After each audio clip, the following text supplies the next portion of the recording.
अंगना में आज उजियार हो गए, सिंह पर सवार होके अइली भवानी, भक्तन के हर अरमान पूरा हो गए।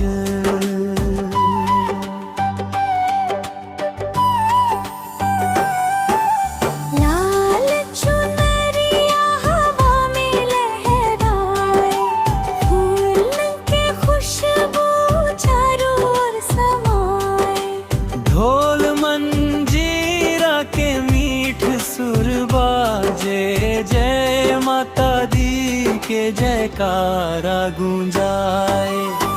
माथे सोने के मुकुटवा सोहेला, अंखियन से ममता बरसावेली।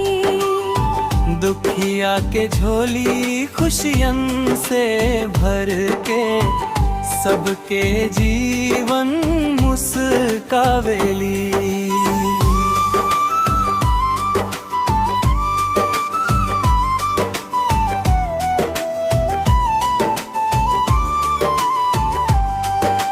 जेकरा मन में सच्ची श्रद्धा बा,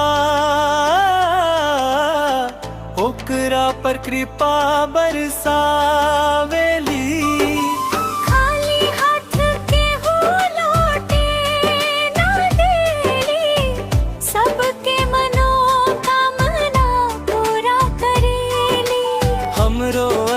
सुन ल मैया रौरा चरण में शीश नवाई, जन्म जन्म हम भक्ति करब रौरा नाम दुनिया गुनगुनाई।